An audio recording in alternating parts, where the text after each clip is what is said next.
তো আমাদের এই 23 তারিখে আমাদের এখানে শামশেরগঞ্জ অ্যাসেম্বলিতে নির্বাচন হবে। তো বিগত আজ থেকে আমরা সবাই জানি আমাদের জেলাতে 15 বছর আগে সব থেকে পিছিয়ে পড়া অ্যাসেম্বলি শামশেরগঞ্জ ছিল। কিন্তু আমাদের মা মাটি মানুষ সরকারের যে ডেভেলপমেন্ট, আজকে সমস্ত ডেভেলপমেন্ট আপনারাও দেখতে পাচ্ছেন শামশেরগঞ্জ এলাকাতে।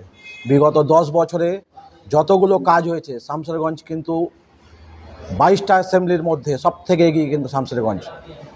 আমাদের তৃণমূল সরকারের দ্বারাতে অনেক কাজ হয়েছে, এবং যেটা আমাদের ধুলিয়ান পৌরসভা থেকে নিয়ে আমাদের যেগুলো আমাদের পঞ্চায়েত এলাকাগুলো এখন চকচকা অবস্থায় আছে।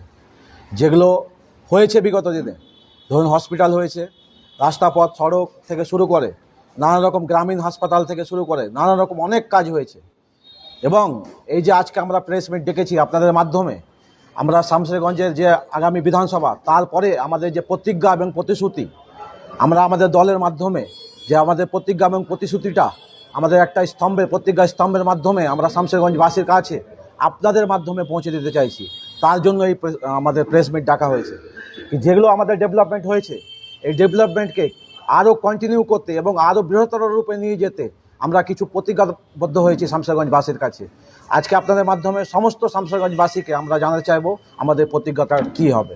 এবং আমরা আজকে আমাদের একটা প্রতিজ্ঞা স্তম্ভ আমাদের দলের তরফ থেকে আমরা ওটার আজকে শুভ সূচনা করব। সেটা শামশেরগঞ্জবাসীর মাধ্যমে জায়গায় জায়গায় আমাদের ওই স্তম্ভটা লাগানো থাকবে, আমাদের প্রতিজ্ঞাটা আগামী দিনের জন্য কী আছে সেটা শুধু একমাত্র আমি আপনাদেরকে এখন একটু পড়ে শোনাবো আপনাদের মাধ্যমে। আমাদের যে শামশেরগঞ্জের জন্য তৃণমূলের প্রতিজ্ঞা যেটা আছে, প্রথমে হচ্ছে নম্বর 1, শামশেরগঞ্জ বিধানসভা কেন্দ্রের অন্তর্গত পৌরসভা এবং পঞ্চায়েত এলাকায় প্রতিটি বাড়িতে নলবাহিত পরিশুদ্ধ পানীয় জল এবং জল পৌঁছে দেওয়া 1 নম্বর কাজ আমাদের। দ্বিতীয়ত হচ্ছে শামশেরগঞ্জ বিধানসভা এলাকায় একটি গার্লস কলেজ প্রতিষ্ঠা করা।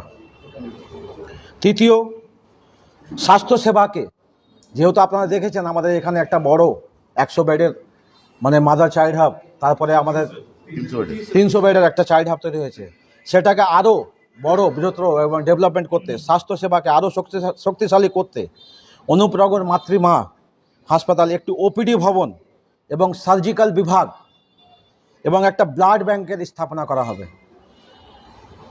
তৃতীয়, ধুলিয়ান পৌর এলাকায় উপযুক্ত ড্রেনেজ প্রকল্প শুরু করা হবে। চতুর্থ, অন্তদীপা, ভাসাইপাইকড়, ইসলামপুর ও সীতারামপুর গ্রামের জন্য মাসনা নদীর উপর একটা ফুটব্রিজ নির্মাণ করা হবে। পঞ্চম, শামশেরগঞ্জ ব্লকের নির্দিষ্ট কিছু গ্রাম পঞ্চায়েতে আম, লিচু এবং অন্যান্য ফল সংরক্ষণের জন্য একটা কোল্ড স্টোরেজের নির্মাণ করা হবে। 6 নম্বর হচ্ছে আমাদের এখানে সবাই জানেন নিমতিতা একটা রাজবাড়ি আছে, এই নিমতিতা রাজবাড়ির সংস্কার এবং বিউটিফিকেশনের কাজটা করা হবে। সপ্তম, শামশেরগঞ্জ ফরাক্কা মহকুমা প্রশাসনিক ভবনের যে নির্মাণ কাজ চলছে সেটাকে আরও দ্রুত শেষ করার জন্য আমরা প্রতিজ্ঞাবদ্ধ হয়েছি। আজ এই 7টা প্রতিজ্ঞা নিয়ে আমরা আপনাদের সামনে এসেছি। বিগত দিনে অনেক আপনারা দেখছেন রাস্তাঘাটে সব কিছু ডেভেলপমেন্ট আপনারা দেখতে পাচ্ছেন কী আকারে ডেভেলপমেন্টটা হয়েছে। বামফ্রন্টের যুগ বা আদার্স যুগে যেগুলো ছিল আমাদের শামশেরগঞ্জ, আপনাকে বললাম অনেক পিছিয়ে পড়া আমাদের শামশেরগঞ্জ বিধানসভা ছিল। কিন্তু এই তৃণমূল সরকার আসার পরে এই বিগত 10 বছরে অনেক ডেভেলপমেন্ট হয়েছে। সেই ডেভেলপমেন্টের ধারাকে আরও এগিয়ে নিয়ে যেতে এই আমরা 7টা প্রতিজ্ঞাকে আরও আমরা প্রতিজ্ঞাবদ্ধ থাকলাম শামশেরগঞ্জবাসীর জন্য। আমরা আপনাদের মাধ্যমে আপনার শামশেরগঞ্জবাসীর উদ্দেশ্যে একটাই বার্তা দেব, আমরা যেটা করি, যেটা বলি সেটাই করি। আমাদের সরকার এবং আমাদের দল আপনাদের পাশে ছিল, আছে, থাকবে। আপনাদের কাছে অনুরোধ করব, আপনারা কোনো কিছু চক্রান্তের মধ্যে পড়বেন না। আপনারা দেখুন বিগত দিনে কী ডেভেলপমেন্ট হয়েছে, এবং আগামী দিনে আমরা যে প্রতিজ্ঞাটা করলাম আপনাদের মাধ্যমে, সমস্ত প্রতিজ্ঞা এবং প্রতিশ্রুতি আমরা বাস্তবে রূপায়িত করব। এটা আমি আপনাদের কাছে ভরসা জানাচ্ছি এবং আমি আশা করছি আপনারা সবাই আমাদের পাশে থাকবেন এবং আমাদের তৃণমূল সরকারকে 23 তারিখে আমাদের শামশেরগঞ্জ অ্যাসেম্বলিতে 2 হাত ভরে যেমন দোয়া আশীর্বাদ করবেন, এটাই আমার বলা থাকবে। ধন্যবাদ। গঙ্গা ভাঙনের বিষয়টা বলি আপনাকে।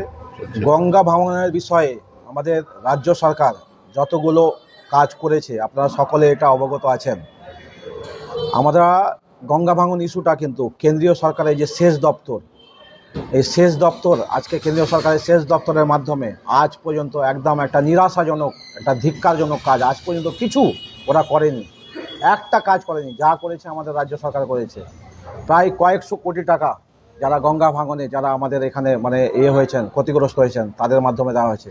পাট্টা দেওয়া হয়েছে, জমির ব্যবস্থা করে দেওয়া হয়েছে পাট্টার মাধ্যমে, এবং তারাকে স্থানান্তরিত করে নানান জায়গায় বাড়ি তৈরি করে দেওয়া, কাজ তৈরি করা হয়েছে। এসবের সঙ্গে সঙ্গে সাড়ে তিনশো প্রায় 350 পরিবারকে পাট্টা দেওয়া হয়েছে এবং দেওয়া হয়েছে। তার মধ্যে আরও আমাদের মানে প্রকল্প আছে, আরও আমাদের টার্গেট আছে, লক্ষ্য আছে। এই যে গঙ্গা ভাঙনের ইস্যুটাকে আরও কীভাবে মানে যেগুলো লোক হয়তো কিছু লোক আরও ক্ষতিগ্রস্তর মধ্যে আছে, সেটাকে আমাদের লক্ষ্যের মাধ্যমে আছে। এবং যে ড্রেজিংয়ের ব্যবস্থা, এটা কিন্তু আপনাকে বারবার বললাম, কেন্দ্রীয় সরকারের যে আমাদের সেচ দপ্তর এই ড্রেজিংয়ের ব্যবস্থাটা করে দেওয়া খুব দরকার ছিল, কিন্তু আজ পর্যন্ত করেনি। সেটা আমাদের রাজ্য সরকারের মাধ্যমে সেই ড্রেজিংয়ে রাজ্য সরকারের উদ্যোগে আমাদের একটা ড্রেজিংয়ের ব্যবস্থাটা করা হচ্ছে। যেটা আপনারা শুনেছেন বিগত দিনে 5 তারিখে আমাদের এখানে রাজ্যের মুখ্যমন্ত্রী এসেছিলেন, এই ইস্যুটাকে তুলে দিয়েছেন। ড্রেজিংটা কিন্তু আমরাই করছি, আমাদের রাজ্য সরকারের উদ্যোগে তৈরি করা হয়েছে। এটা হতে গেলে কিন্তু অনেকটাই আমাদের এই ভাঙনকে প্রতিরোধ করতে পারবো আমরা। ধন্যবাদ।